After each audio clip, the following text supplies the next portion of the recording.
Hi, I'm Charlie with Precision Matthews, and today we're going to continue our series on getting started in machining. In our previous videos, we've covered what you should include in your lathe order and what you'll need in your milling machine order, but there are a few things that you'll need no matter what machining process you're doing. In this video, we'll cover the basics that you'll need before you make your first chips, as well as tools that you'll acquire gradually as you learn and improve. You don't need this many tools to start machining, but you'll have collected this many and more once you've been at it for a while. Let's get started. For this video, I'm going to assume that you already have some basic mechanic tools. In my box at work, I've got wrenches, sockets, screwdrivers, various hex key options, hammers, punches, a measuring tape and basic combination square from the hardware store. There's a couple sizes of adjustable wrenches, some pliers, a hacksaw, and a couple regular files. None of these are specific to machining, but you need them. The good news is, most everyone already has these. Beyond those basic hand tools, this right here is the bare minimum to start machining. You've got 6-inch calipers, 6-inch pocket scale, 1-inch travel indicator that reads in thousandths, some manner of indicator holder, a set of 1, 2, 3 blocks, a small protractor, deburr tool, scribe, and a big fat marker. You can get pretty far with just these tools, and there are many days in the shop when I touch nothing except the basic mechanic tools plus these. If an apprentice comes in with just what I've covered so far, I think he or she is ready to go. Everything past this point in the video can be considered the intermediate toolkit. Before we get into more tools, a note on inch versus metric. I can work in both units of measure, I have tools for both, and it really just depends on what the application is. Now, most machine shops in North America are going to lean toward inch sizes in tooling and measuring, but the metric system is probably inevitable. This is America! I will never use the metric system. An inch is 25.4 times bigger than a millimeter, which means it's 25.4 times better than a millimeter. This is America! I have a 19% APR loan on my truck. I rolled 5 figures worth of negative equity into this loan, and I did not get the gap insurance. This is America. I got kicked out of TJ Maxx for open carrying a government-length 1911 in a leather holster.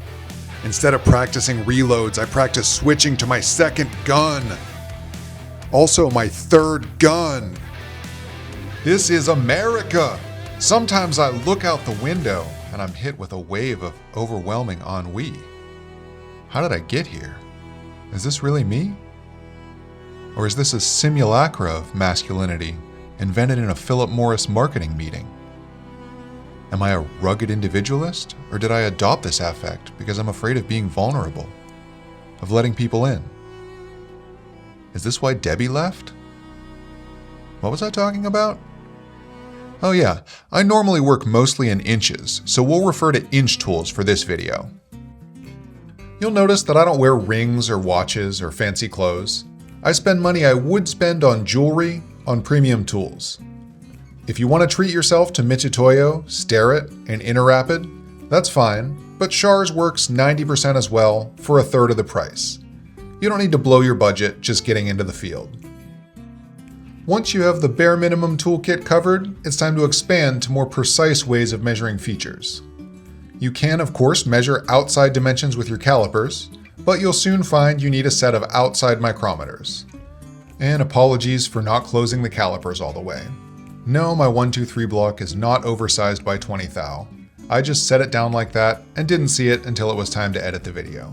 The basic set is 3 micrometers that measure from 0 to 3 inches, but there are larger sets that go up to 5 inches and even full sets of 12. I say get the set of 3 to start and buy more as you need them. I like my digital mic for the 0 to 1 inch size, and the incremental mode is handy for measuring tapers, but a regular analog version is perfectly fine too. Next, we'll step up our precision on measuring inside features. There are tools that take inside measurements directly, but usually you're just transposing an inside measurement to an outside measurement so you can use your outside micrometers to measure.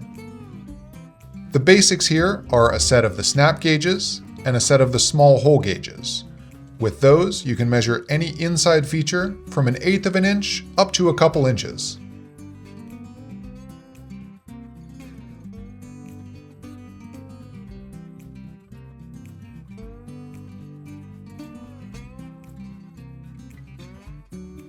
Also useful is a set of adjustable parallels. I like those for measuring slots, keyways, and any feature with parallel faces. They can also be used for setup and are just generally pretty handy.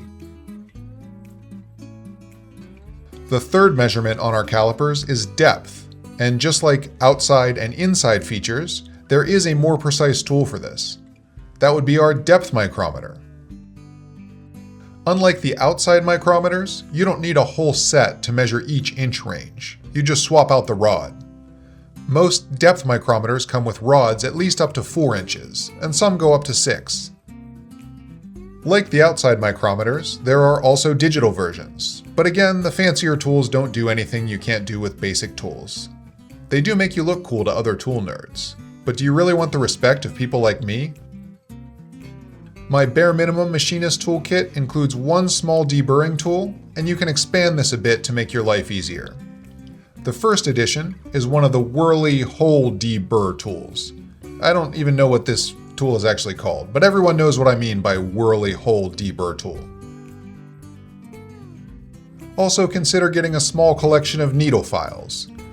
You'll eventually end up with dozens of different profiles and shapes, but just get the general set and then you can pick up anything else as you need it. I included one indicator in the basic toolkit, and you'll soon find that you want a test indicator. Get one that reads in half thou before you get one that reads in tenths. You'd think that more ticks is more better, but I use the half thou test indicator orders of magnitude more than I do the tenths indicator. Let's talk about layout. My basic toolkit has these 4 tools, and you can do a lot with them, but there are some additions for an intermediate kit. First, add some die chem so you don't have to color your workpiece with your big marker. You've got your basic protractor, and you'll use that a lot, but you'll eventually get a protractor head and centering head for your combination square. You can get a fancy set with all 3 heads at once, or you can use the combination square from the very beginning of the video that you stole from your basic hand tools. Now you've got your pocket scale that I can't pick up off the table. Let's move on and hope no one notices. Add to that a scale with a hook on the end, and a little 2-inch scale. You'd be surprised how often that comes in handy. I find myself using a 6-inch combination square far more often than the 12-inch. Either the type with the 45-degree angle on one side of the head, or the one with 2 90-degree angles. You've got your nothing fancy scribe that you picked up from the hardware store, and there's also this type with the pick on the back end that I like. There's even a serviceable scribe in the bottom of most combination squares. I also add an odd leg caliper, along with a large and small dividing compass, although you can get by with just the large one. Lastly, you need a way to make punch marks. I have one of the spring-type center punches to locate the mark, and a set of regular center punches to deepen or move the mark a bit if I missed the first time. That's a lot of layout tools, but that about covers it for your intermediate needs. This last category I'm calling odds and ends, because you definitely need these, but they didn't fit in any of the previous categories. You'll need some tap handles and some way to guide the taps. I say buy taps as you need them, but you can also just get the Irwin Hansen set that everybody gets. It comes in a blue case. You'll need a couple center drills. Those can be used in the lathe tailstock or to spot drill on the mill. And I default to stubby drill bits rather than the jobber length. A full fractional set of stubby drills, then buy the rest as you need them.